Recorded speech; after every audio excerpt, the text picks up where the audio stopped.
1201175. Saya dari kelompok 3. Langsung saja saya akan menjelaskan secara singkat perkembangbiakan tumbuhan monokotil. Tumbuhan monokotil adalah tumbuhan yang memiliki biji berkeping satu dan disebut sebagai angiospermae.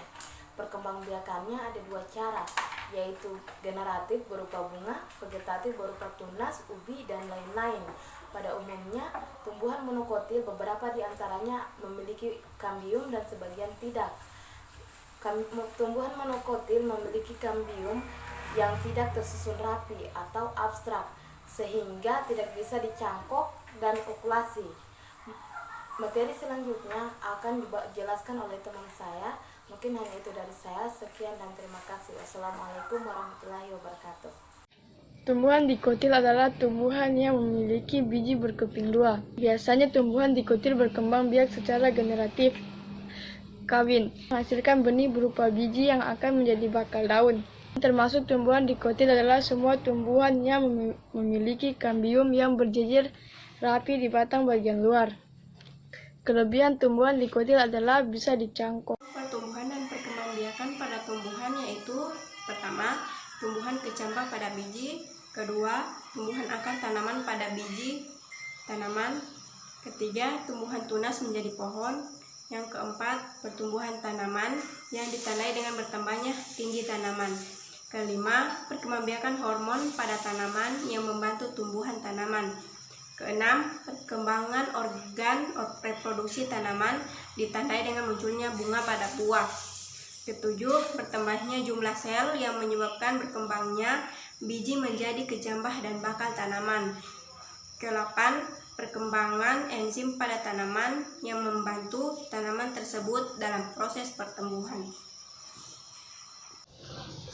Assalamualaikum warahmatullahi wabarakatuh. Perkenalkan, nama saya Meli Audina Ramadhani, stambuk A40120-159. Saya akan menjelaskan tentang fungsi alat pertumbuhan dan perkembangbiakan pada tumbuhan. Yang pertama, membantu proses embriogenesis serta pembentukan protein dalam biji. Yang kedua, menginduksi penutupan stomata. Yang ketiga, mencegah proses perkembangbiakan atau pertumbuhan prematur pada biji beberapa jenis tumbuhan. Yang keempat, mengurangi kecepatan proses pembelahan atau pemanjangan sel, bahkan dapat menghentikannya. Assalamualaikum warahmatullahi wabarakatuh. Perkenalkan, nama saya Rizkia Nurlias Fajarwati, stambuk A40120-164. Saya akan menjelaskan tentang contoh pertumbuhan dan perkembangan hewan. Contoh pertumbuhan dan perkembangbiakan pada hewan yaitu bertambahnya tinggi atau panjang badan, atau jika bertambahnya jumlah bulu atau rambut pada tubuh.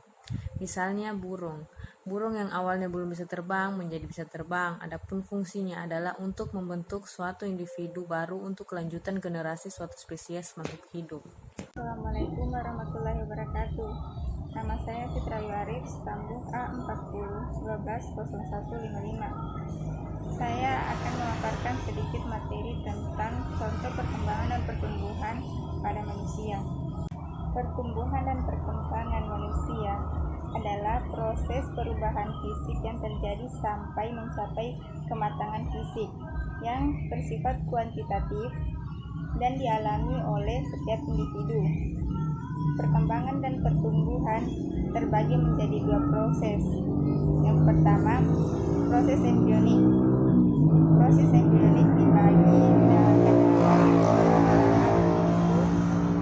yang pertama, fertilisasi, yaitu proses peleburan sel sperma dan sel telur menjadi zigot.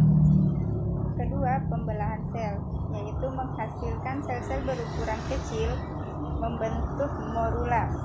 Yang ketiga, blastulasi, yaitu zigot yang telah membelah akan memiliki rongga berisi cairan yang disebut blastosol. Yang berikutnya, gastrulasi, terbentuknya lekuk-lekuk pada embrio. Organogenesis, yaitu proses pembentukan organ dalam tubuh. Proses kedua yaitu pasca embrionik.